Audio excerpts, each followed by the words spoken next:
This is Disneyland, the fabulous 160-acre park in Southern California. 60 acres of this are developed into 4 mythical kingdoms. These are just some of the sights that ABC undertook to show a waiting nation on the world's largest live telecast. It all started when Mr. Kentner said to Mr. Disney, "How about ABC televising the opening of Disneyland?" Mr. Disney thought it was a fine idea, and the project and all its problems were turned over to Mr. Bob Lewine, Director of TV Programming, producer Sherman Marks, and Cameron Pierce, Chief Engineer of Western Division. About 2 months before the program, Cam Pierce, Irwin Stanton, and Harold Huntsman started their engineering survey. Just how does one go about covering the production that had been planned? For one thing, how do you set up a control room for such a gigantic undertaking? This was the solution they came up with. They decided to set up 5 separate control rooms: Central Control, Main Street, Frontierland, Fantasyland, and Tomorrowland, thus breaking the show into 5 separate remote telecasts. The next big problem was to equip these control rooms. Calls were sent out all over the nation, rounding up equipment. Getting 85,000 feet of cable, including 16,000 feet of coaxial, was no easy task in itself. Not to mention a complete network audio console, 20 audio mixers, 10 PA talkback systems, 7 PA music systems. But get it we did. It came from Chicago, New York, San Diego, Seattle, and San Francisco, just to mention a few places. And when it was all compiled, we had enough equipment for 12 complete TV stations. Much of the audio equipment was borrowed from ABC Radio, and many shows had to be pre-recorded in order to release not only the equipment needed, but the personnel as well. The outlying control rooms were set up. Each control room had its own sync system, yet each had to be interlocked with central control in order to integrate film. When switching from one area control room to another, it was necessary to switch the interlock. The central control was able to punch up pictures from area controls, just as area control punched up pictures from individual cameras. They used 40 monitors in all. Along with this, central control handled electrical transcriptions and film inserts, for which they set up a complete film chain. And everywhere you looked, there were cables, from rooftop to rooftop, from building to building, from window to window. This was a gigantic job in itself, stringing these miles of cable around 60 acres of habited land, and just recently habited, too. For many times, the technicians had to wait for a building to be completed or for a road to be paved before the cable could be strung.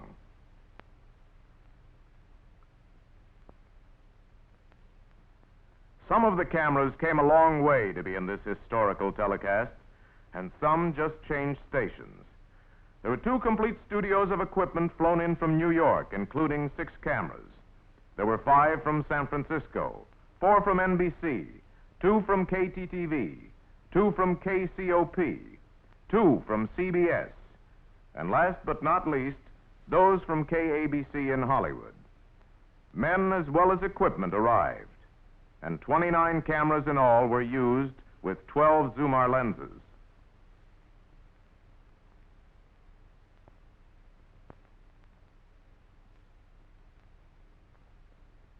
Well, we have all the cameras we need now, but how do we move them from place to place?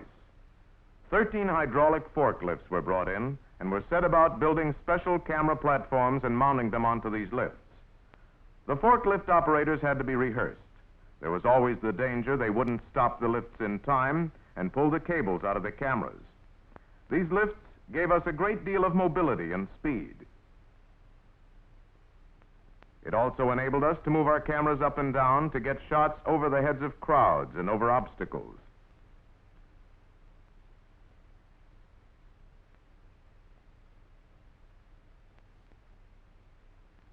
We had other uses for our forklifts, too. You're witnessing a bit of Yankee ingenuity. For mobile tower shots, we brought in a Yale hydraulic beast, which was able to reach the height of 40 feet.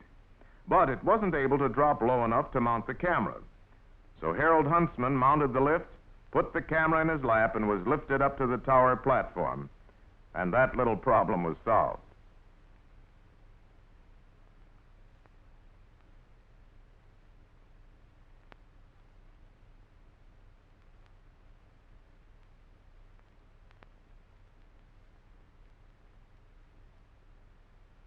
Another tower was rigged in the hub looking down Main Street.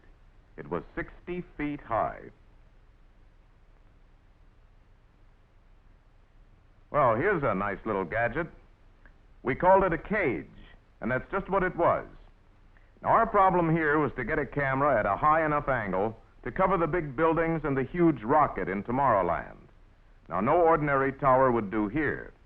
So we made this cage right here on the spot and welded on a platform to hold the camera.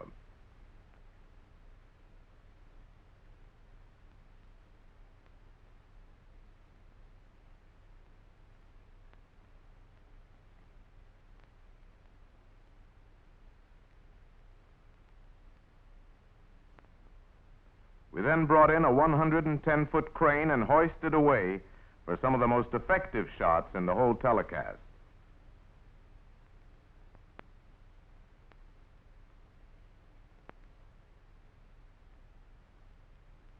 Production meetings were held to coordinate the 5 separate shows from the outlying areas and combine them into one large production. 30 of the most capable men in their fields had been called in by Bob Lewine and Ken Craig, coordinator of Western Division. These included 7 directors, 5 assistant directors, and 12 stage managers. The production crews of the outlying areas then put together their portion of the show as a complete telecast in itself.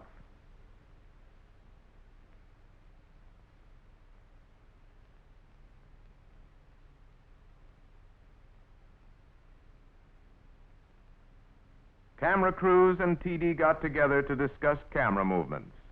Camera braking and cable layout plans had to be made, as the cameras were using 1/4 of a mile of cable. We also employed 80 crowd control men to keep the expected 20,000 people out of the way of the camera and to keep cameras free. Each was assigned to an area or camera.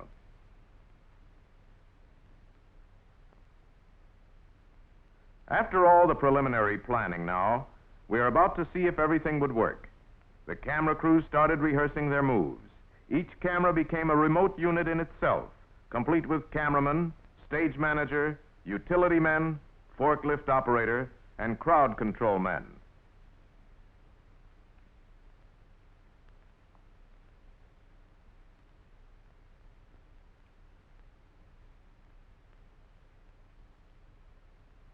Reflectors were brought in to augment the fading sunlight, since the telecast was to take place in the late afternoon. And now, everything was in readiness in Frontierland. Cameras in position, waiting for the cue. And here come the horses, and the rehearsal is off to a good start. Well, almost. We had to stop and let the workmen through. And the trucks. All the time we were trying to rehearse, the workmen were still building Disneyland.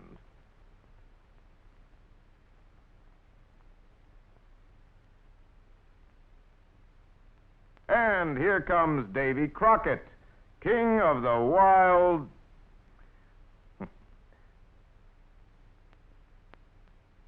And here comes our cameraman.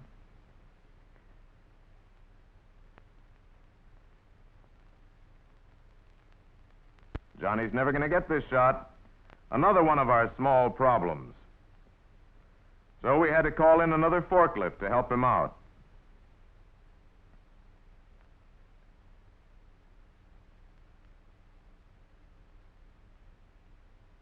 That's asphalt, not sand.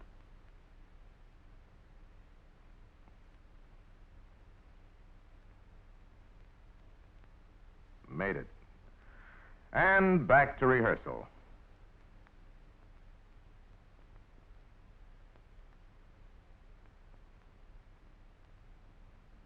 We did manage to get some work done in spite of all the frantic last-minute construction. Frontierland and New Orleans weren't the only places having their problems. Main Street was having its share also. We couldn't interfere with the construction going on, and men and material and trucks kept passing through in a frantic effort to finish on time. This kept rehearsal virtually at a standstill.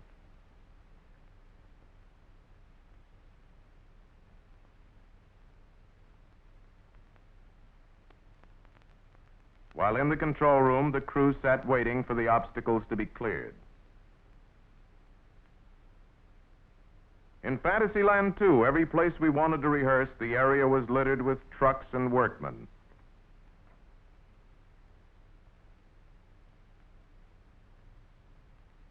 Rehearsal time was slipping away fast, and still no pictures on the monitors. Even rehearsing in sequence under these conditions was impossible, and timings were something to be roughly estimated.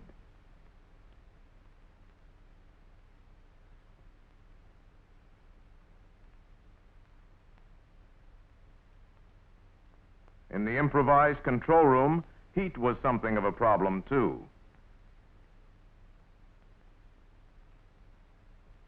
Not only for the men, but for the cameras in the field. They would overheat and lose their picture. This problem was solved by carrying a basket of dry ice under the blower of each camera. Meanwhile, rehearsing the camera breaks, we came up against an unusual situation. Where there had been more than enough room for the camera moves, overnight a building and a fence had been erected.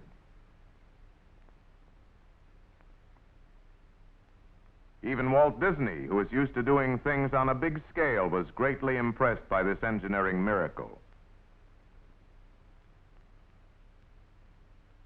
Walter Schumann had pre-recorded all the music. There were 82 music cues in all, and the sequences to each area had to be checked. The over 90 affiliate stations carrying the show had to be notified of the commercial and station break timings. This was quite difficult, considering it was impossible to get any complete timing of the show. But just before showtime, the last preparations were being made. We were still tying together the remainder of the 57 film inserts. 2 standby cameras had to be pressed into service. Communication equipment and PA systems were given a last-minute check. Emergency equipment was made ready. And then, ready, Fantasyland. Frontierland. Adventureland.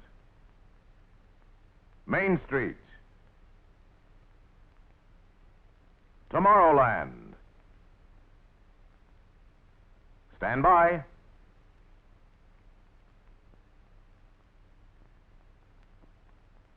Five seconds. And here's the show.